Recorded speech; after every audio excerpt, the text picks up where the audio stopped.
ओम शांती. आज 20/3/2026 चे साकार मुरलीचे महावाक्य आहेत. आज शुक्रवारची मुरली आहे. गोड मुलांनो, पुण्य आत्मा बनायचे असेल तर सदैव बाबांची आठवण करा. आठवणीने आत्म्यामधील कचरा आपोआप निघेल व आत्मा पावन बनेल.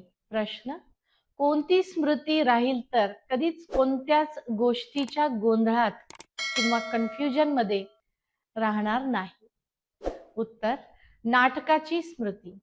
हा ड्रामा, हे बनवलेले नाटक बनत आहे, आता नाही बनणार, म्हणजेच हा अनादी ड्रामा आहे, चालतच राहतो.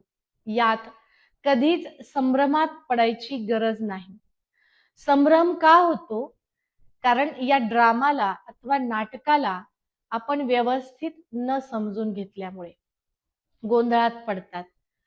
काही मुले म्हणतात, माहित नाही की आमचा हा अंतिम जन्म आहे 84वा किंवा नाही. ह्या गोंधळात पण पडतात. बाबा म्हणतात, असं गोंधळात राहू नका, कन्फ्युजन मध्ये राहू नका. मनुष्यापासून देवता बनण्याचा पुरुषार्थ करा. मनामध्ये हे प्रश्न आणायची आवश्यकता नाही की हा शेवटचा 84वा जन्म आहे की आणखीन पुढे आहे. ओम शांती. आज बाबांनी सर्वप्रथम ओम शांती शब्दाचा अर्थ समजावून सांगितला. ओम अर्थात मी आत्मा आणि शांती म्हणजे शांत स्वरूप आहे. आत्म्याचा स्वधर्म शांती आहे. शिवबाबांना स्वतःच शरीर नाही, रथ नाही, म्हणून शिव यांच्या समोर नेहमी बैल अथवा नंदी दाखवण्यात येतो. बाबा म्हणतात, मंदिरात बैल ठेवतात, हे सुद्धा पूर्ण अज्ञान आहे.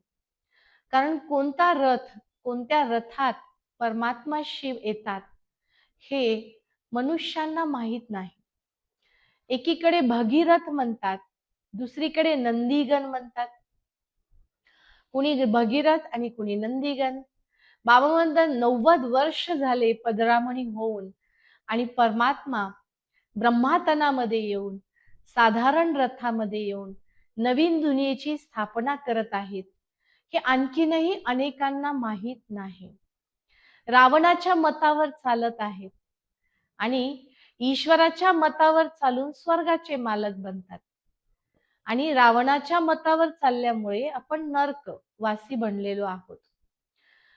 बाबा म्हणतात, सतयुगामध्ये 8 जन्म, त्रेतायुगामध्ये 12, नंतर द्वापर युगामध्ये 21 आणि कलियुगामध्ये 42 जन्म आणि संगम युगावर अतिमूल्य अमूल्य अशा समयावरती 1 जन्म, असा 84 जन्माचा फेरा आपण फिरत आलेलो आहे.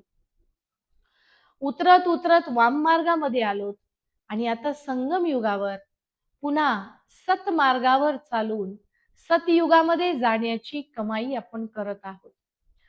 बाबांनी स्पष्ट सांगितलं की परमात्मा सृष्टीवर येतात तेव्हा जगत नियंता परमात्मा ब्रह्मातनामध्ये येऊन सृष्टीला बदलण्याचं कार्य करतात. हे खूप सुंदर नाटक आहे आणि हे नाटक पुनर्चलित आहे, अर्थात रिपीट होत आहे. शांतीधाम बिंदींचे धाम आहे, जिथं बिंदू रूपामध्ये सर्व आत्मे निवास करतात आणि सतत आत्म्यांना पुन्हा या कर्माच्या खेळामध्ये खाली या सृष्टी रंगमंचावर यावं लागतं. बाबा पुढे सांगतात की बाबा आम्ही तुमचे आहोत आणि बाबांच्या सोबतीचा अनुभव करून चांगल्या पद्धतीने अभ्यास करायचा आहे. अंतिम जन्म कमल पुष्प समान शुद्ध पवित्र बनायचं आहे. कमळाचं फूल जसं न्यारं राहतं तसं या कलियुगी दुनियेमध्ये राहूनही आपल्याला मन आणि बुद्धीने अलिप्त न्यारं राहायचं आहे. बाबा सांगतात, भक्तीमध्ये भक्त शिवरात्री साजरी करतात, परंतु शिवावर 1 लोटा जल चंबुनी पाणी टाकणं, फळ अर्पण करणं ही मनुष्यांची भक्ती झालेली आहे. म्हणून बाबा सांगतात तमोप्रधान भक्ती झालेली आहे. आणि आता बाबा सांगतात तुम्ही ज्ञान मार्गामध्ये आहात, तर परमात्मा सच्चित आनंद स्वरूप आहे. परमात्मा या सृष्टीचा बीजरूप आहे. आता भक्तीमध्ये धक्के खायची तुम्हाला आवश्यकता नाही. भक्तीमध्ये धक्के खाऊन खाऊन आपण भक्तीची चरमसीमा केली, तेव्हाच ज्ञान आपल्याला समजत आहे. आता परमात्म्याला आपण ओळखलेलं आहे, तर बुद्धीलाही धक्का आता द्यायचा नाही. बाबा म्हणतात गोड मुलांनो, मामेकम आठवण करा, म्हणजेच मला एकालाच आठवण करा, तर अनेक जन्माचे पापाचे ओझे आपोआपच हलके होईल. आत्मा खरं सोनं बनेल आणि त्याद्वारे शरीर सुद्धा खरं सोन्यासारखं भेटेल, अर्थात शुद्ध, पवित्र आणि सतोप्रधान. आत्मा शुद्ध असेल तर शरीरही कंचन काया असेल. म्हणून बाबांनी सांगितलं की जेव्हा श्रेष्ठ कर्म, श्रेष्ठ धर्म आहे, तेव्हा सतयुग त्रेता. परंतु रावणाने अर्थात 5 विकारांनी तुम्हाला धर्मभ्रष्ट, कर्मभ्रष्ट करून टाकलेलं आहे. आता पुन्हा सतधर्मावर चालून सतयुगात जाण्यासाठी श्रेष्ठ धर्म आणि श्रेष्ठ कर्म यावरती आपल्याला लक्ष द्यायचं आहे. बाबा म्हणतात शिवबाबा साजन आहे आणि आपण आत्म्यांना सुंदर सजनींना सुंदर, श्रेष्ठ, पवित्र बनवण्यासाठी आलेले आहे. सुंदर अर्थात गुलगुल बनवून आपल्याला बाबा सोबत घेऊन जातात. म्हणून शिवबाबांना लिबरेटर, गाईड असेही म्हणलेले आहे. लिबरेटर अर्थात या दुःखातून, पापाच्या दुनियेतून आपल्याला बुडत असलेल्यांना काढतात. आणि गाईड अर्थात मुक्ती आणि जीवनमुक्तीचा रस्ता आपल्याला स्पष्ट करवतात. गाईड बनून सोबत घेऊनही जातात.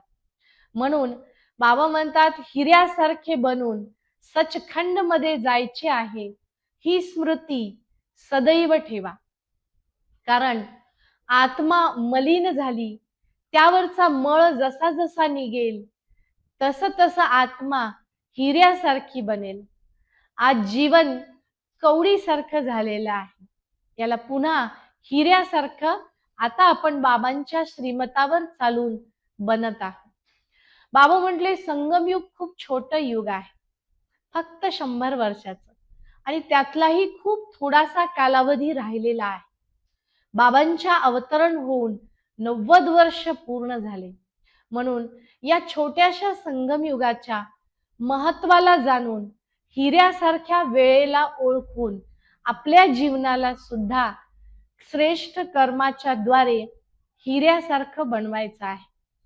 बाबा म्हणतात थोडस जरी ज्ञान ऐकलं तरी आत्मा प्रजेमध्ये का होईना परंतु सतयुग त्रेतामध्ये जरूर येईल.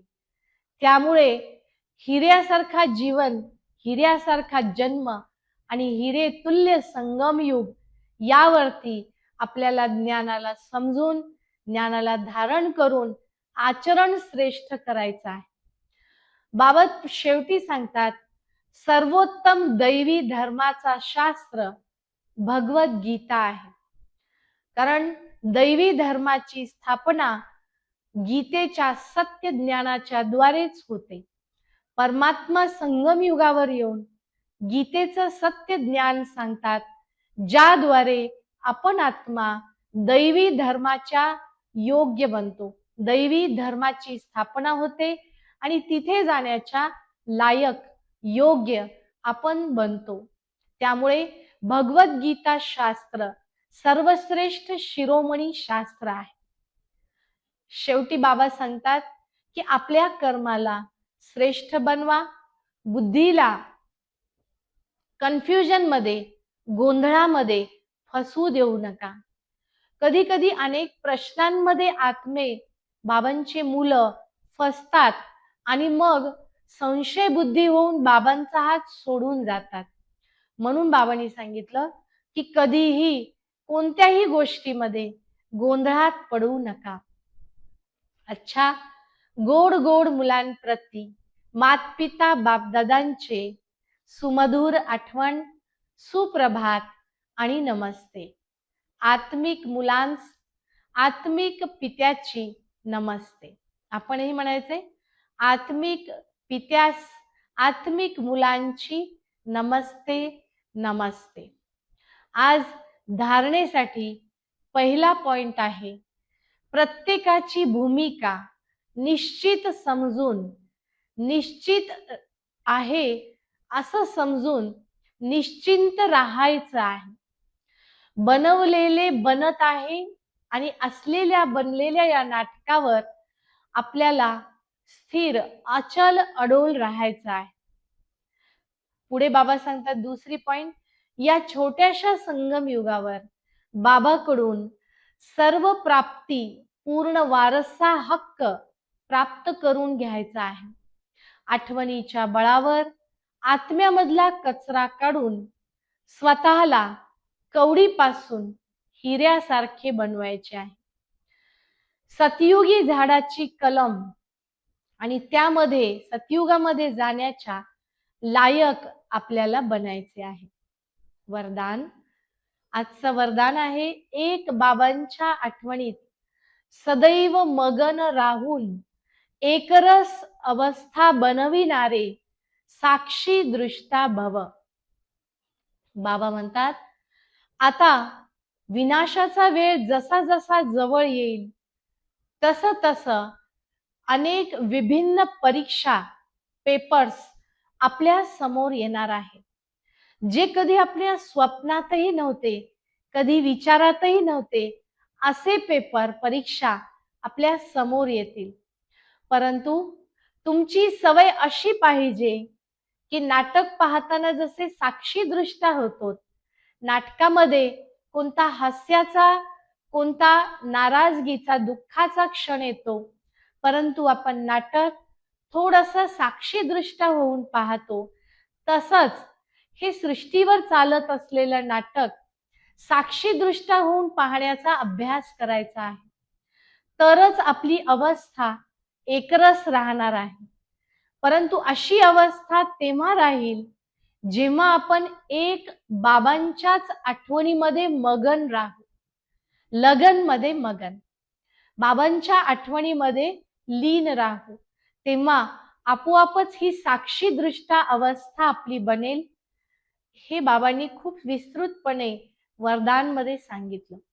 आजचा सुविचार, दृढ निश्चयाने आपल्या भाग्यास निश्चित करा तर सदा निश्चिंत राहाल. दृढ निश्चयाने आपल्या भाग्यास निश्चित करा तर सदा निश्चिंत राहाल. आजचा अव्यक्त इशारा, निश्चयाचा पाया मजबूत करून निर्भय आणि निश्चिंत राहण्यासाठी आज बाबांनी सांगितलं, कर्म करण्यापूर्वी निश्चय करा की विजय आमचा जन्मसिद्ध अधिकार आहे. विजय आमचा झालेलाच आहे. अनेक वेळा विजयी झालेलो आहोत. फक्त पुन्हा भूमिका वटवायची आहे, रिपीट करायचं आहे. बनविलेले आहे, आता पुन्हा करायचे आहे. बनविलेले पुन्हा बनत आहे, त्यास पूर्ण करायचे आहे. ही स्मृती, बनी बनाई बन रही, ही स्मृती जर असेल तर आपण सदैव निश्चिंत राहू.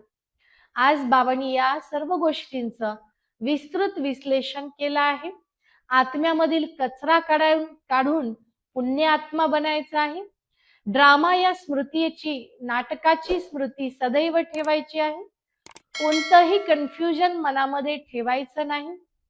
मामेकम अर्थात एक परमात्म्याला आठवण करायचं आहे आणि श्रीमतावर चालून आठवणीच्या बळावर स्वतःला कवडीपासून हिऱ्यासारखं बनवायचं आहे.